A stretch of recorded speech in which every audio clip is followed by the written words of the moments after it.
আসসালামু আলাইকুম প্রিয় দর্শক, দেশ এবং দেশের বাইরে এখান থেকে আজকের এই ভিডিও দেখতেছেন সকলকে জানাই শুভেচ্ছা ও অভিনন্দন। আজকে চলে আসছি চুয়াডাঙ্গা জেলার সরোজগঞ্জ বাজারের খেজুরের গুড়ের হাট, বাংলাদেশের সবচেয়ে বড় খেজুরের গুড়ের হাট।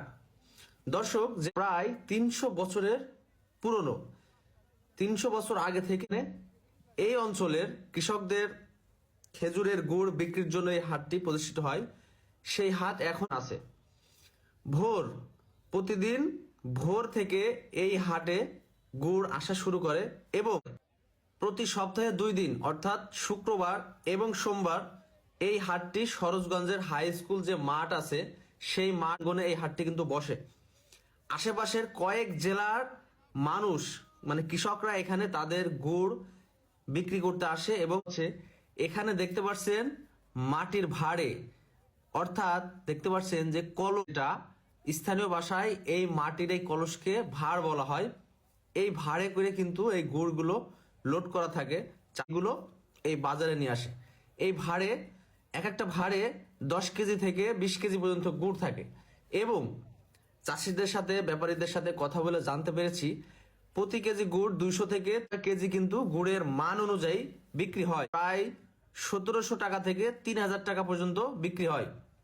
আর এই হাটে কিন্তু অনেক ধরনের গুড় পাবেন, গুড়, এরপরে ঝোলা গুড়, দানাদার গুড়, কয়েক ধরনের গুড় কিন্তু গুলো অরিজিনাল কিনা দেখতে পাচ্ছেন হাতে ব্যাপারীদের কাটি, তারা এই ভাড়ের ভিতরে কাটি মেরে চেক করে যে আসলে এই গুড় অরিজিনাল আছে কিনা, চিনি মেশানো আছে কিনা, তারা কিন্তু এই কাটি মেরে বুঝতে পারে, মানে মুখে টেস্ট করে তারপরে দাম দর সেট করে ওদের কাছ থেকে তারা কিন্তু এই গুড় ক্রয় করে নেয়।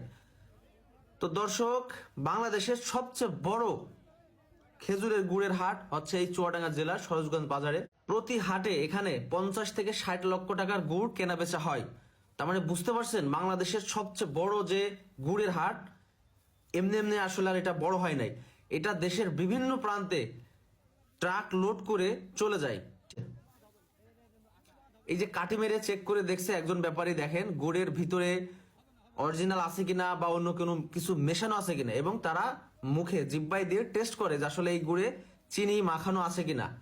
তো এইভাবে তারা বুঝতে পারে, তারপর দাম দর সেট করে এই ভাড়গুলো তারা ক্রয় করে এক জায়গায় রাখে।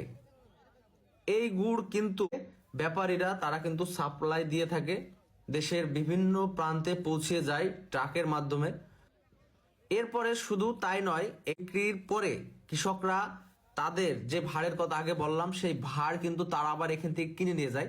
এখন যেটা দেখতে পাচ্ছেন এই ভাড় বিক্রি মানে কলস, মাটির যে কলস, এই যে দেখতে পাচ্ছেন এটা হচ্ছে মাটির কলসের হাট।